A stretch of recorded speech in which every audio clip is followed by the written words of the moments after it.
عالسلامة ومرحبا بكم. اليوم جبت لكم الفريكاسي تونسي بنين، إن شاء الله يعجبكم.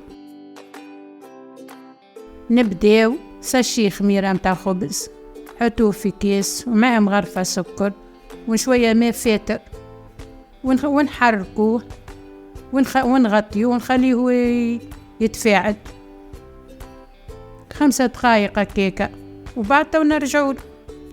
وتوي كي نحطو رطي الفارينة عليه مغرفة متاع قهوة ملح، ونحركو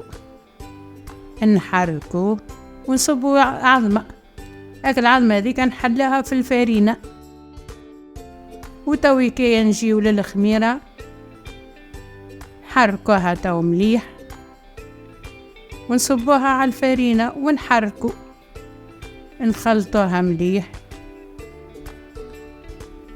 وتوي كي نبداو نصبو في الماء الفاتر بشوية لين تتجانس، ونحطو 2 مغارف زيت فك العجنة هذيك، ونحرك ونعجنوها مليح مليح مليح.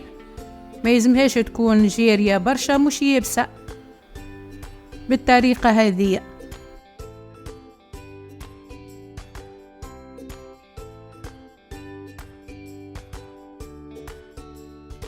وتو ندهنو الصحفة بشوية زيت ونحطو فوقها العجنة، ونكملو ندهنوها من الفوق بزيت باش ما تشيحش، ونخليوها ترتاح. صيف ساعة، دنيا سخونة نصيف ساعة، كيظل الدنيا باردة ساعة، ونغطيوها ونخليوها ترتاح.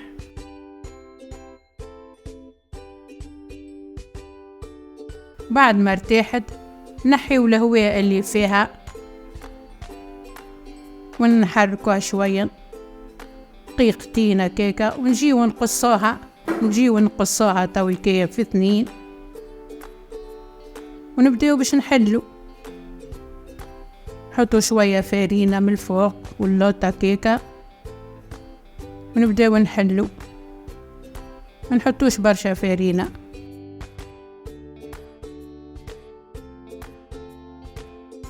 ما نحلوهاش برشا وما نخليوهاش جويدة، متوسطة.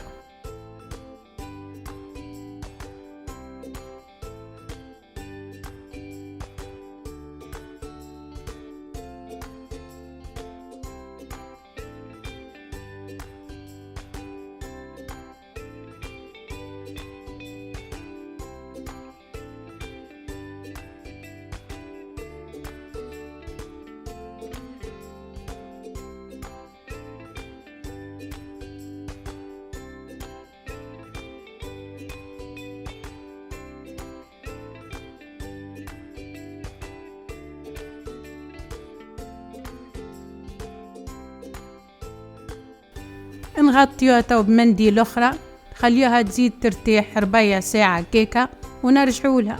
وتوي كي رجعنا باش نبداو نقلي، نحطو برشا زيت، نسخنوه على نار متوسطة، ما نحطوش ضعيف بالكل وما نحطوش قوي بالكل، يكون متوسط. ونبداو نحطو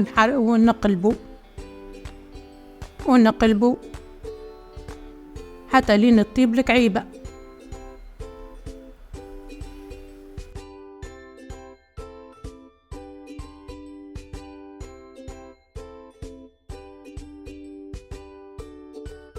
بعد تحمار التوي كان الفريكاسي كعيبة حمار نطلعوها، نحطوها في الكسكاس باش تستقطر.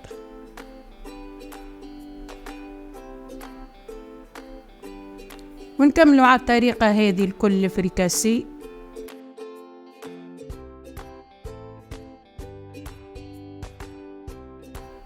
الفريكاسي تو كمل حضرناه باش نحشيو، كل قدير وقدر وكل واحد وكيفاش يحبش يحشي.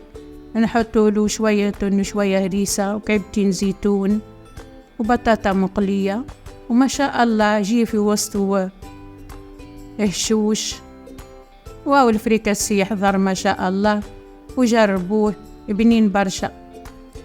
والسلام عليكم ورحمة الله وبركاته.